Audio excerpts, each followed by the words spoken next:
gente quem é você.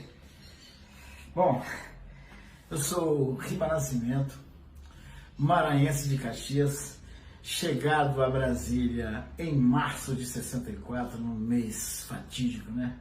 Todo mundo se lembra disso, muita gente se lembra disso. Músico, fundador do Placa Luminosa, juntamente com Gessé, Ari Nascimento, meu irmão, Luiz Gadeira, que é conhecido em Brasília há muito tempo, ser baterista do Super Som 2000, do Elson 7, das bandas de Brasília da década de 60 e 70. E o que eu falei mesmo?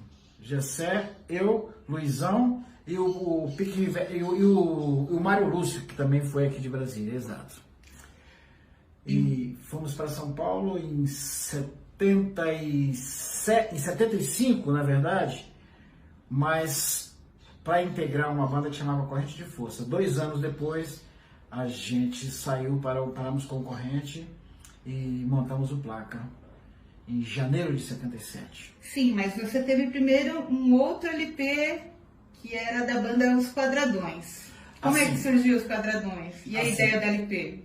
Exato, a gente chegou em Brasília, quando eu cheguei em Brasília em 64, estava começando aquela coisa do violão, né, tocar o violão e tal, e aí a gente começou, na escola industrial a gente conheceu uma galera, um pessoal que a gente começou a se envolver com jovem guarda, com música e tal, não sei o que, aprendendo mais, levando mais a sério o violão. Quando foi e eu, mas o Ari, a gente desenvolveu bastante no lance do violão, né? E aí uma pessoa lá em Taguatinga, lá do Círculo Operário, resolveu montar um conjunto de adolescentes e a gente foi fazer um teste nesse conjunto. E fizemos o conjunto que chamava Continental porque ele era dono de uma lavanderia.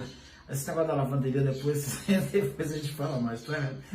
E a gente fez esse conjunto que tocava revezando com uma radiola no Círculo Operário. E daí, mais um tempo, a gente formou Os Quadradões. Tá, mas você também era estudante de arquitetura lá da UNB. E aí você desistiu de tudo e foi pra música. E qual era essa sua certeza? Ah, eu não sei te dizer como é que eu só sei que eu precisava fazer isso. Só sei que eu precisava fazer isso. A gente, como eu estava te falando, a gente montou Os Quadradões, em 69, existe uma dúvida se foi a gente ou se foi o Elson Sete que gravou o primeiro disco. Eu entrei na UNB em 72, exatamente. Depois de fazer, eu estava no 4º semestre da arquitetura, mas aí já estava complicado aquilo, eu já tinha...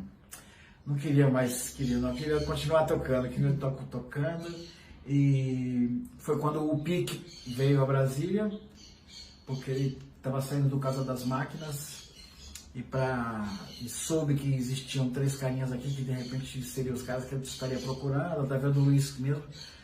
E ele veio e a gente se acertou e fomos no dia 1º de janeiro de 75. E aonde vocês ensaiavam aqui em Brasília? A gente teve vários lugares, né? Mas assim, a casa que eu me lembro mais era na KNB 8, lote 11, me lembro disso. E você me falava que todos os conjuntos tinham uma casa, sim, né? Sim, era a República, a famosa República das Bandas. A gente tinha que ter... Era uma coisa que eu achava que era legal, porque a gente estava sempre... todos os dias a gente se encontrava, né? Mesmo que a gente não fosse ensaiar, era uma coisa que era muito legal, e porque a gente inclusive quando a gente foi para São Paulo, o Placa mesmo, a gente tinha uma casa lá em São Paulo, a gente ficou 11 anos ali na Rebouças, sempre teve um lugar que era onde a gente, né? Hoje em dia, aliás, eu sinto isso, porque tem muito os lances dos estúdios de ensaio, então os músicos só se encontram lá. A gente ficava na casa. No dia Mas hoje ainda existe? Eu acho que... Eu não vejo falar de bandas que tem em casa mais. Porque tem os estúdios de ensaio, né? E aí o nome Placa Luminosa surgiu da onde? Placa Luminosa foi um festival que a gente participou aqui em Brasília em 70.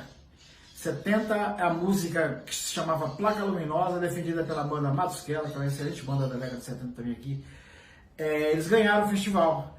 E aquilo me chamou, eu fazia parte da banda base do festival, da banda do Maestro Del. E a gente... Aquele nome daquela música, pra mim, foi uma coisa engraçada isso. Porque naquele tempo, as bandas eram chamadas Renato e seus Buquetes, os Golden Boys, Raulino e seu conjunto, Elcio e seu conjunto.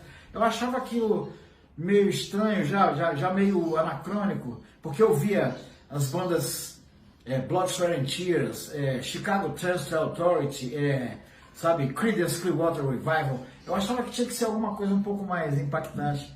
E aí aquele nome foi muito sonoro, assim, né? Eu falei pro meu irmão, na hora que a gente montar a nossa banda, vai ser Placa Luminosa. Ele falou, pô, é legal esse nome mesmo. E ficamos com esse nome guardado. Tá, e aí a placa luminosa fez muito sucesso. E quais as músicas? A gente foi para São Paulo, como eu estava te falando, para integrar o Corrente de Força. E depois, 2 anos depois, montamos o Placa. Quando a gente montou o Placa, a gente já gravou um disco com uma música que, inclusive, também tinha sido uma música de festival aqui do Clodo e do Zeca Bahia, que também o Matusquela ganhou o festival. Eles eram campeões de festivais do Matusquela. Uma música que chamava, na versão original do Matusquela, chama Idade do Louco. Mas com a gente não ficou, com a gente ainda na época do Gessé ficou velho demais. Que é toda vez que eu olho no espelho, vejo um rosto magro e feio, é que estou ficando velho demais. O disco de 77. E essa música, Felicidade Nossa, ela entrou para a trilha sonora da novela global Sem Lenço, Sem Documento. Então já de cara a gente teve essa felicidade. A música tocou muito no Brasil. Tá, o Placa já começou a ficar conhecido aí. E quais são outras músicas que o Placa fez sucesso? Isso já bem depois, já depois que o Jessé foi embora, porque aí a gente gravou esse disco em 77 e só viemos gravar em 87, ou seja, 10 anos depois. Que aí veio o sucesso mais uma vez, que é aquela versão do Smokey Robinson, Just to See Her. Telefone, tipo, é só chamar que eu vou, né? É só pedir que eu vou. Essa música foi o primeiro grande sucesso, assim, já nessa fase. Depois teve Fica Comigo, da novela Top Model, que é o Nosso Amor é Lindo, tão lindo, nada. Todo mundo fala que o Nosso Amor é Lindo, né? Mas chama Fica Comigo, que é uma canção do Thomas Roth e do Arnaldo Sacomani.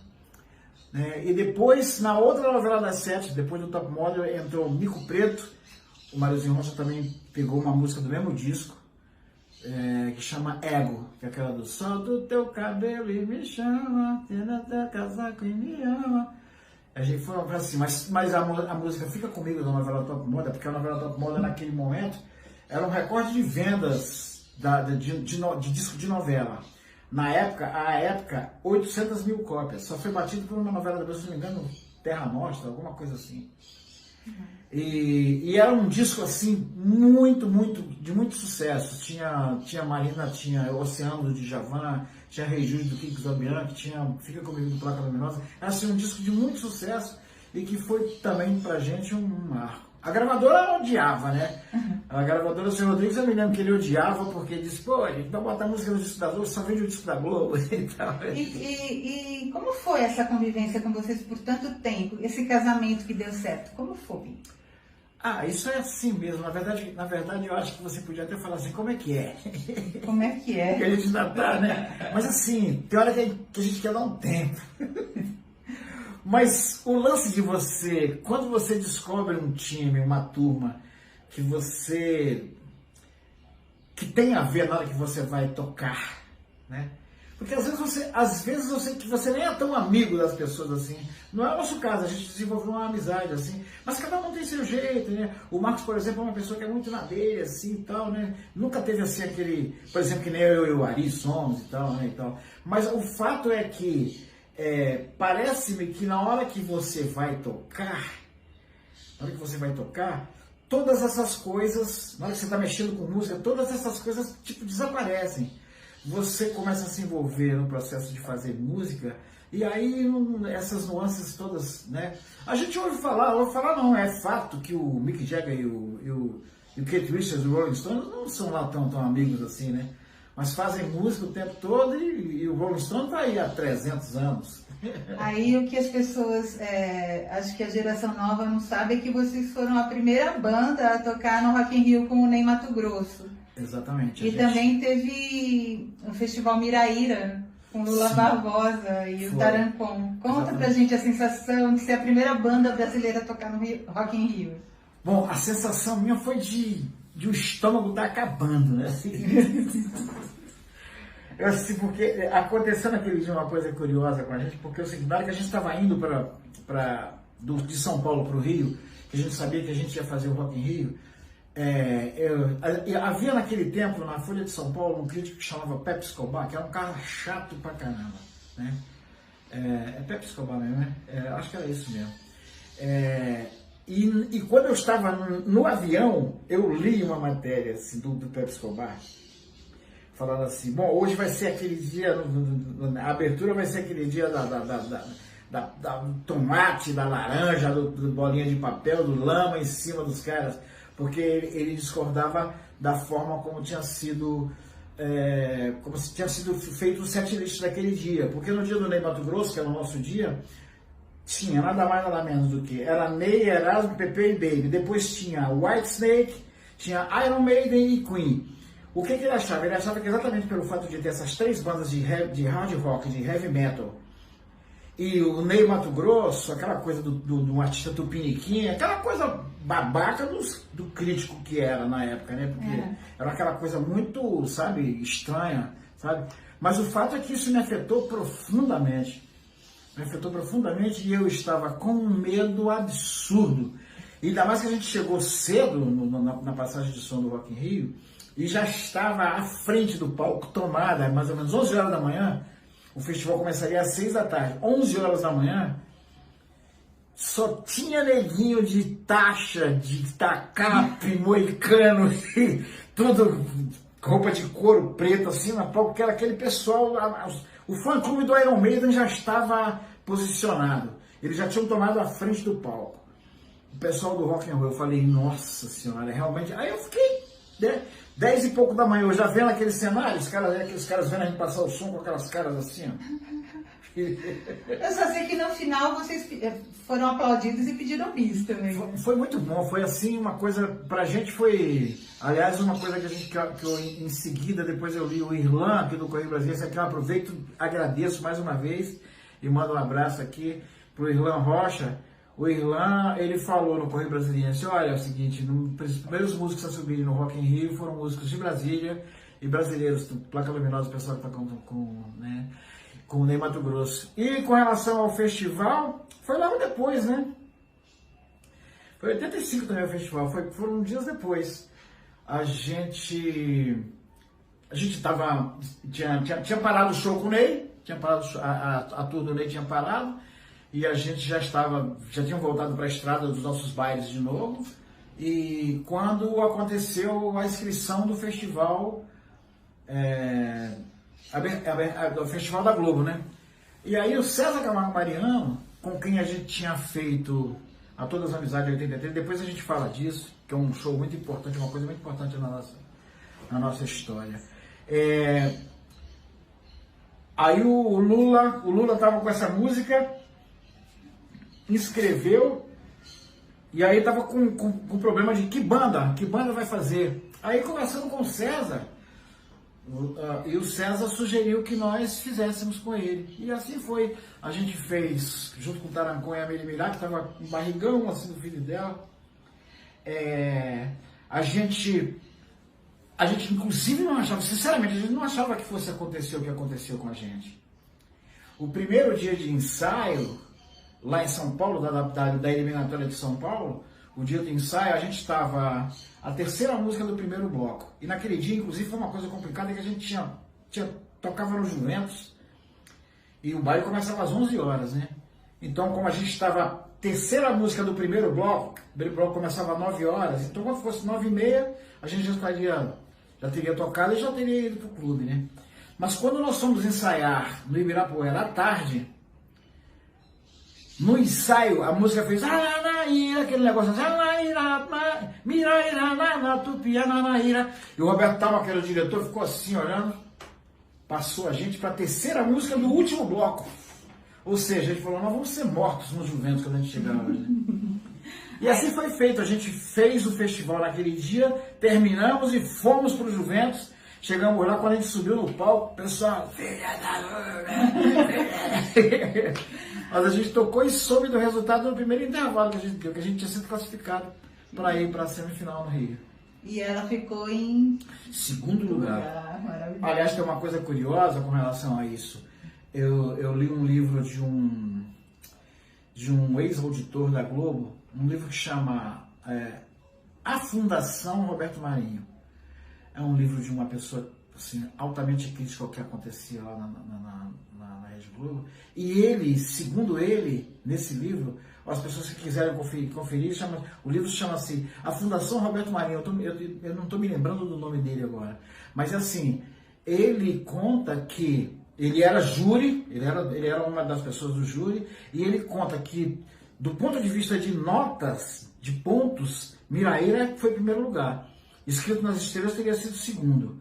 Mas o Boni teria chegado lá e teria revirado a história. Inclusive, até porque Escrito nas Estrelas já estava tocando no rádio pra caramba, né? Acho que teve um lance da Poligram também lá, não sei. São coisas que... Apenas o fato, assim, que eu acho muito curioso e relevante, né? É que Miraíra teria sido, do ponto de vista de pontuação, primeiro lugar no festival. Em segundo lugar, seria Escrito nas Estrelas. Mas aí passou Miraíra para segundo e deu-se o prêmio, eu acredito que foi como consolação, o prêmio de melhor arranjo para o Mário Lúcio, que era o nosso saxofonista. Inclusive, ficou corrigindo lá. A gente acha que o melhor arranjo naquela época, daquele festival, foi o arranjo de Voz do Brasil, de Armando Ferrante. Mas isso é um detalhe que... né? E como é que você vê a nova geração de músicos aqui de Brasília? Bom, com o fato de a gente ter ido para São Paulo, e logo quando foi na década de 80, a gente viu as coisas que aconteciam, né? Brasília tem assim, um peso assim, altamente relevante no cenário do pop rock nacional, né? Eu acho Paralamas, Legião, Capital, são todas bandas que foram muito importantes nessa época. E eu tenho assim, o que eu tenho de referência de Brasília é que sempre foi um lugar assim, de músicos. Assim, eu me lembro que quando eu estava aprendendo a tocar, vendo aqueles músicos, né? Eu me lembro aliás, eu queria aproveitar e prestar uma homenagem, também falar de algumas pessoas. O professor João Tomé, que era do Elefante Branco, ele era professor de música no Elefante Branco e tocava na Orquestra Rádio Nacional. É inacreditável, mas a TV Brasília, TV Nacional tinha uma orquestra contratada, a TV Brasília tinha uma orquestra, é incrível, mas naquele tempo tinha, cara, a gente tocava nas televisões aqui, tá, uma coisa assim. Professor João Tomé, músicos como o Seu Levi, Maestro Deodato, que foi o cara que começou a primeiro me dar noção de teoria musical, de divisão, essas coisas todas. Eu sempre achei que Brasília é um reduto de bons músicos, e agora não é diferente. Eu de vez em quando participo dos festivais de verão da Escola de Música, eu acho fantástico, eu fico assim, super orgulhoso. Tem um guitarrista em Brasília que eu acho, dois guitarristas em Brasília que eu acho assim, dois caras assim, do primeiro time mundial. Um deles é Juninho de Souza, que é fantástico, e o outro é o Pedro Martins, que é um compositor e guitarrista precoce, moleque, mas já é eu acho assim, viva Brasília, o Hamilton de Holanda não precisa falar, né? Viva Brasília, nesse lance aí, eu tenho muito orgulho de ter saído daqui. Então, além de você tocar com o Ney, com o César Camargo Mariano, vocês tocaram com o Tim, onde tiveram uma grande amizade. Sim. Como que era o convívio com o Tim Maia? O Tim era uma pessoa que, nossa, era uma pessoa que eu sinto tanta falta. Eu estava vendo ontem uns vídeos com o Tim. O Tim é muito engraçado, uma pessoa inteligentíssima, complicada, uma identificação muito grande. Eu não sei se porque a gente, no começo a gente teve um embate. Quando no primeiro ensaio, a gente tinha uma equipe de shows de black music lá em São Paulo, que chamava Chic Show, que fazia o Palmeiras e tal.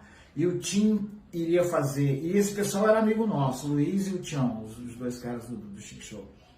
E o Tim, eles estavam querendo levar o Tim para São Paulo e estavam querendo economizar, para não trazer a Vitória Régia, que ia ficar muito caro, passagem de avião, aquela coisa de sempre, né? Até hoje é assim. E aí eles falaram, pô, vamos ver se o pessoal do Placa não quer fazer esse show com o Tim. E assim foi. Eles falaram com a gente e falou, pô, se o Tim quiser, tá tudo bem pra gente, né? E tal. E assim foi. O Tim mandou a relação de músicas, a fita cassete. A meninada nem sabe o que é isso, né? Fita cassete com as músicas do repertório, né? A gente ensaiou o setlist, o Tim veio. Já veio na semana do show. Tipo assim, o show vai ser sábado, ele veio acho que na quarta-feira, uma coisa assim. Aí a gente ensaiou, tava tudo certo, aí marcou o ensaio com o Tim.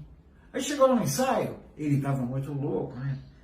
Tava muito louco, fumando os bauretes dele, chamava baurete, né? E aí ficou enrolando, não sei o que, falava daquilo, não sei o que, tocava bateria, tocava tubadora, tocava flauta, não sei o que, e a gente esperando ali para ensaiar. Aí demorou, aí o Mário falou assim, Tim, é o seguinte, cara, pô, bicho, você veio do Rio de Janeiro, nós tiramos música aqui a semana inteira, você chegou pra gente ensaiar, pô, e a gente não começa esse ensaio, cara? Pô, pelo amor de Deus, vamos começar esse ensaio ou não vamos? Aí o Tim, pô, pelo amor de Deus, sou de paz, pô, não briga comigo, cara, eu sou amigo do Manito, não sei o que, o Manito desse tempo tocava com a gente. Então ficou aquela coisa, bababá, aí ele foi saindo de fininho do estúdio, assim, isso lá na Rebouças, no nosso estúdio lá. Aliás, é o estúdio onde o Nando Reis fala que foi onde eles compuseram a Bichos Escrotos do Titãs depois. Todos esses caras fizeram demos lá no nosso estúdio. Que era uma referência no Brasil, de Placa, todo mundo queria ir pro estúdio. Nessa forma, todos esses caras fizeram um demo lá. E aí o Tim, ele saiu, ele se mandou. Foi assim nosso primeiro encontro com o Tim. A gente foi se encontrar, sabe onde? No show, lá no Ibirapuera. Ibirapuera não, no AMB. Aí quando nós chegamos lá, eu achei que o setlist estava muito estranho, muito cheio de altos e baixos. Eu falei pra ele, tinha esse setlist mesmo que é o seu, cara? Aí ele falou pra mim assim, não, por quê? O que você acha? Eu falei, tá ruim, cara. Eu vou, por favor, fala pro sujeito aí, faz isso. Aí eu coloquei as músicas numa ordem que eu achava que tinha mais a ver. Então, na verdade, eu já tinha meio que concebido isso antes. E daí criou-se uma amizade gigantesca entre nós. Um respeito grande. Acho que por causa disso a gente não ficou tipo bajulando o Tim, né? A gente, pô, profissional, vamos fazer esse show. Aí toda vez que ia pra São Paulo tocava com a gente. Aí, além deles, tem o Filó, o Lula, com parcerias, e tem o Clodo Ferreira, que é um compositor do Piauí, que é radicado em Brasília. Sim, o Clodo é meu amigo de adolescente, do tempo do SEMAB, do ginásio. A gente estudou junto no SEMAB, ele foi para a UNB, eu fui depois, mas eu saí, ele se formou, depois ele virou professor da UNB, mas é um compositor fantástico e é meu parceiro. Nós temos um projeto que chama Matracaru, e que as músicas são todas feitas, só falta a gente gravar. Aliás, o Filó Machado vai participar, vai gravar pelo menos 2 dessas canções. E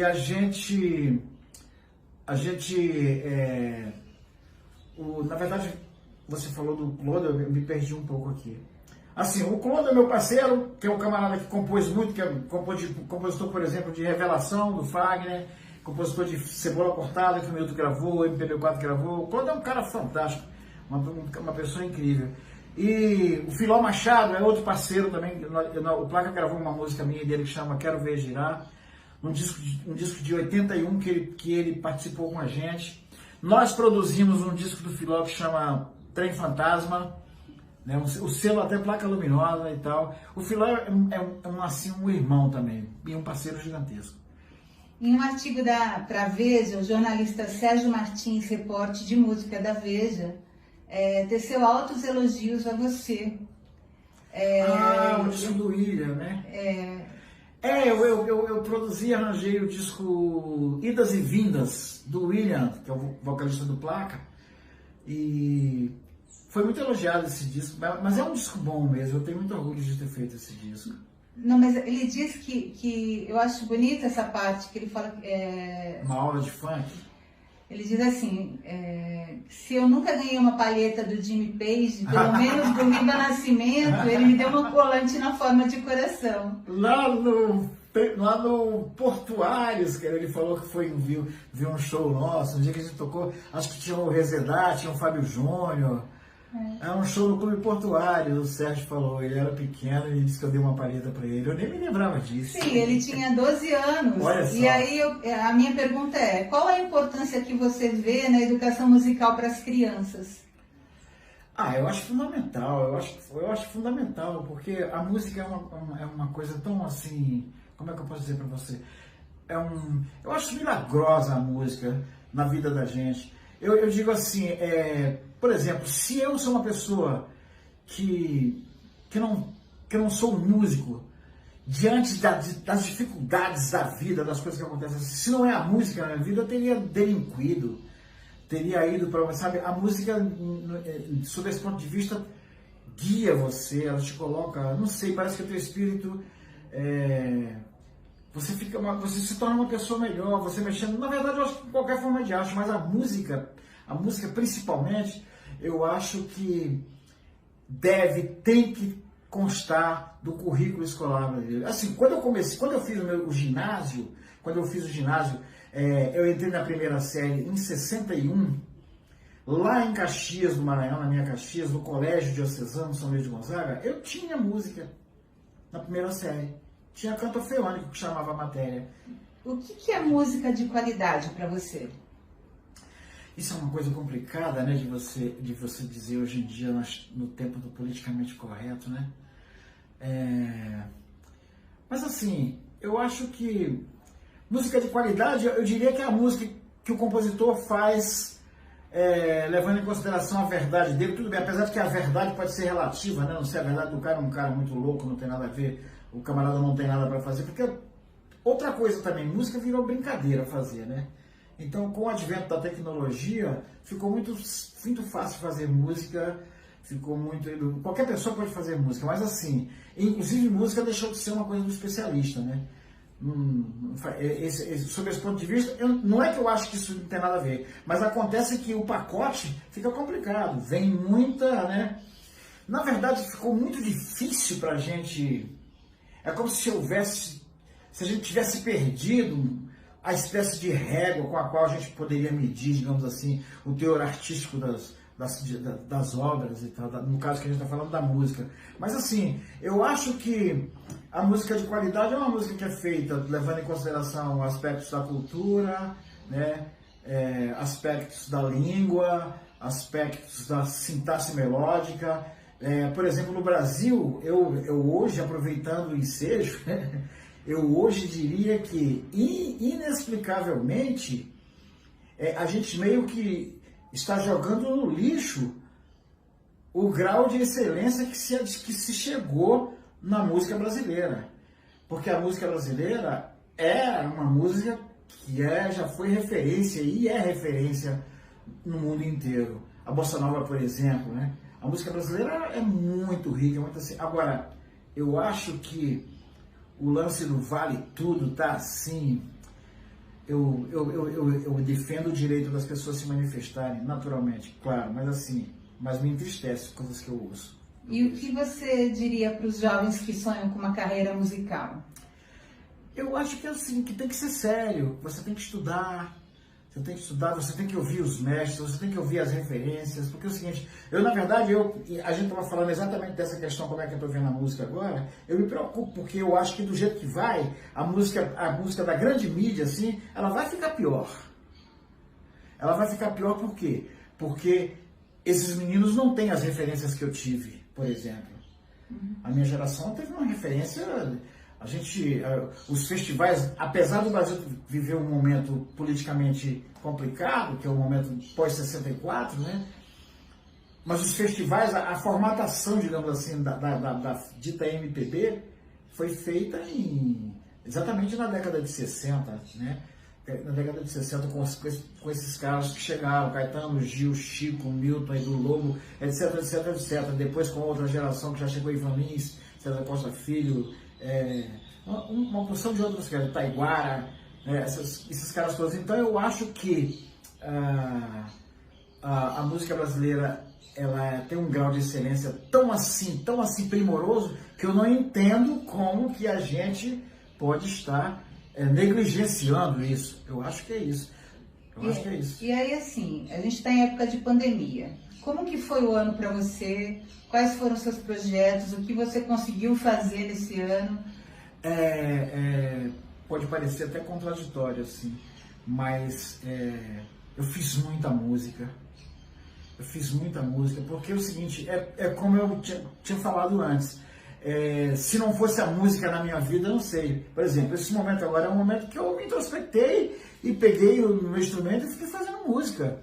Eu fiz música, por exemplo, eu entrei de fazer um disco pop do Placa Luminosa, eu sentei e fiz. Tá lá feito. Se os caras vão querer ou não, é outro problema. Mas tá feito, já mostrei pra eles e tal. Fiz canções assim, busquei mais o Riba Nascimento. Porque o lance, engraçado, o lance de você tocar no Placa Luminosa, por exemplo, e aconteceu o que aconteceu com Placa, tem muito artista, de repente, muito compositor, muito músico, que pode até nem assumir isso, mas eu assumo que a gente fica afetado pelo fato de você fazer um determinado tipo de música, então você é meio que levado a querer compor aquilo que deu certo com a tua banda, entendeu? Então é o seguinte, e depois eu vim perceber que o Riba mesmo é mais próximo do Riba que compôs as músicas do primeiro disco do Placa, com GC ainda, do que o Riba que estava no Placa do Tempo do Sucesso. Eu sei que o Riba não está só fazendo isso, o Riba também está produzindo algumas músicas para artistas novos. Sim, como tem sido aqui em Brasília ainda, né? A gente está tendo essa oportunidade de ter o Riba aqui. É uma coisa legal de você... Eu teve um tempo na minha vida que eu estava assim, insatisfeito com o toque de guitarra que eu estava desenvolvendo, que eu estava fazendo. Né?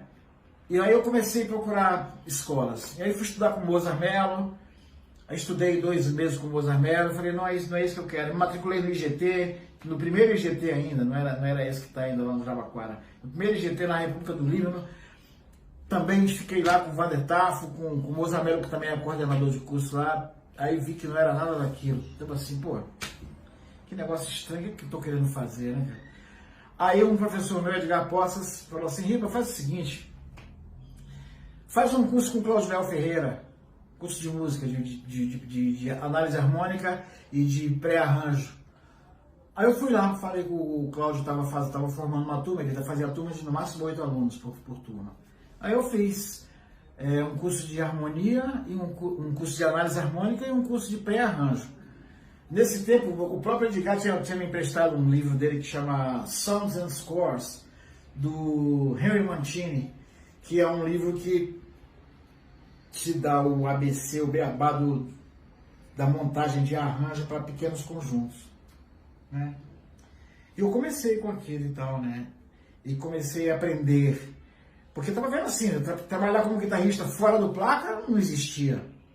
Então eu tinha que começar meio que a virar multimídia. Eu comecei a aprender o lance de MIDI, de sequência e um pouco de teclado para poder sequenciar as músicas. Aí comecei a aprender e com esse conjunto de coisas que eu fiz, os 2 cursos do Cláudio, mais os Sounds and Scores do Henry Mancini, me habilitaram e começaram a me habilitar a produzir, a arranjar e produzir. E isso foi muito legal. Eu já produzi um disco do Alma Jane, aqui de Brasília, no Bebop, não me lembro do ano, nessas datas assim, não fala comigo que eu não lembro. Tá no começo dos 2000 ali, por exemplo. Fiz um disco do Goya, aqui, muito legal o disco do Goya, eu gosto muito. Produzi um disco do Esquema 6, fiz umas coisas com a Elisa Borges, com nossa amiga. Tem 4 discos de um compositor que é brasileiro, mas ele se intitula Chuck Eaton. É um dos caras mais executados na internet no mundo, assim. Eu fiz 4 discos, os 4 discos do Chuck eu fiz. Fiz um disco do deputado Biratã aqui, inclusive com participação do João Donato. metade da produção de arranjo desse disco é meu. Então é o seguinte, e fiz o Beleza que se espalha do Parque, eu que produzi, fiz esse disco do William, né? E ajudei muito, sempre junto com o Arnaldo Sacomani, fazendo os discos do Placa. Eu sempre fui muito interessado com essa parte. Né? E aí eu queria só para finalizar que você deixasse uma mensagem pra gente. Uma mensagem? É. Ah. Bom, é o seguinte, Júnior, é o seguinte, eu queria agradecer muito a você, a tua equipe, por essa oportunidade de que nos dá de contar um pouco da nossa história, né? Eu não sei se foi faltando alguma coisa, mas se você achar que quer que eu fale a respeito de alguma coisa, você dá um toque pra gente, que eu, de novo, vou chegar na Elaine Enza e na Fernanda Enza, que são as pessoas que estão, assim, me dando um auxílio, assim, luxuosíssimo, né? Com cenário, com iluminação, com tudo. Você viu que ela fez uma entrevista meio faro, né? Meio ensaio da TV Cultura, né? Então é o seguinte, eu queria agradecer muito a você pela oportunidade e queria agradecer muito a Elaine por estar aqui na casa dela, nos dando essa oportunidade de ouro e esse auxílio maravilhoso. Falou, Júnior, um abraço. Abraço, pessoal, tá tudo certo. Tamo junto.